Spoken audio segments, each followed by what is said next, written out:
In the personal story segment tonight, Texas Governor Rick Perry now in single digits in most Republican primary polling. So he's turning to his Christianity as a campaign issue. I'm not ashamed to admit that I'm a Christian. But you don't need to be in the pew every Sunday to know that there's something wrong in this country when gays can serve openly in the military, but our kids can't openly celebrate Christmas or pray in school. As president, I'll end Obama's war on religion. Now this morning, talking to Bill Hemmer, Mr. Perry expounded on the ad.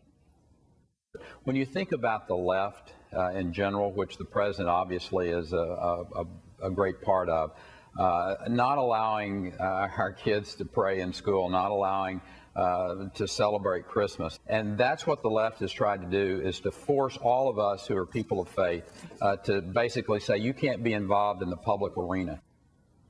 With us now, Ford O'Connell, who developed political ads for the McCain campaign in 2008, and Laura Crawford, a Republican strategist who produced ads for the RNC. Okay, Laura, begin with you. What do you think?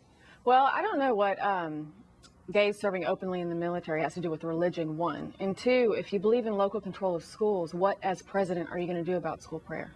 Well, I don't know if he was making an issue rather than a overarch that he believes secularism and the left is diminishing people of faith, and that if he were president, he would establish a tone that stops that. Yeah, well, people of faith, though, I would argue, they're not about what religion you practice. It's about, are you faithful and loyal to that religion, whether you're Mormon or Muslim? But as Laura Ingram just said, evangelicals are very, very big in Iowa, and they see an ad like that, and that's an emotional ad. They're going to respond to that. They'll respond to it, but in this day and age, you cannot micro-target a group anymore like you used to. You don't think so? Even in Iowa, where the caucus voting is very small? No, because it bleeds into the mainstream. How do you see it, Mr. O'Connell? Well, I think given the situation that Rick Perry's in, where he's so far down in the polls, I think it's a very smart ad. Let's remember, a significant majority of Iowa caucus goers are evangelicals. And he's basically saying, I'm going to stand up for Christmas and I'm going to stand up for school prayer. I've had enough of the PC liberal stuff that goes on in America. I'm here. Not only am I going to go after President Obama, who went too far with repealing Don't Ask, Don't Tell, I'm going to draw on the line in the sand with respect to my other GOP rivals, and I'm going to do what I'm going to say. He's actually really going after Mitt Romney here to some extent, given his Mormon faith and his convictions as well. You see a subtle subtext that this is a slap that Romney's a Mormon. I didn't see that in the ad. Well, I mean, it's not just that Romney's a Mormon. He's saying, I'm going to stand by my convictions and my faith, and I'm not sure that the rest of the competitors in the field will do it as well as I do. I don't know. Yeah, but see, Michelle Bachmann is very outspoken about her Christian beliefs and that she is not for the exposition of gays and all of this. And she hasn't done well in Iowa. It hasn't helped her there. Why would it help Perry if it hasn't helped Bachmann?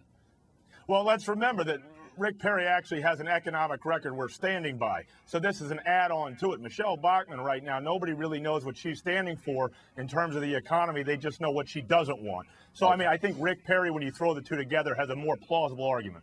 If I'm Rick Perry, Laura, I'm doing this ad, and I'll tell you why. He's got to get attention fast. He's already tried the economics. He's already tried a whole bunch of stuff. Hasn't worked. No. This ad in Iowa, blanketing Iowa, people will talk about this ad. They will respond, as you just said, to this ad. So he's basically taken it's a Hail Mary pass. Zoom, I'm going to get behind it. Hope the Iowans say, you know what? I want a guy like that. And that's the only chance I have. Well, I just think at the end of the day, it's going to be about the statement about gays serving openly in the military. And it leaves a bad taste in your mouth. People are not going to forget that. You think evangelicals want gays to serve openly in America? I think. In the military? Well, I'm not saying that they do. But they're a big But I'm saying but for him, what really matters is what is beyond the caucus. No, he doesn't have a beyond. If he gets wiped out in Iowa, he's through. He's through. Well, I agree with that, but all right. So you're, I think, coming around to my point of view, Mr. O'Connell's point of view, that whether it is valid for a campaign doesn't really matter. He has got to, Rick Perry, get on board and get people paying attention to him. And this is how he's decided to go, Mr. O'Connell. I think it's a smart move. I absolutely do, because if he shows poorly in Iowa, he's done. He's going to go for broke, and if this doesn't actually reach the chord he needs to, I could see him going even further with some of these other ads, because remember, he still has the second. Going further? How far? What else is he going to do? Well, I don't know yet. I'm not a part of Team Yeah, Kerry, I mean, I don't know how much further you go. President Obama and the liberals are attacking Christianity, and I'm going to stop it. That's pretty far. I mean, cats and dogs are fighting. We got to keep going here. Yeah, we're going to have pestilence if we don't knock it off. All right. Thanks very much. We appreciate the debate. Plenty more ahead as the factor moves along this evening.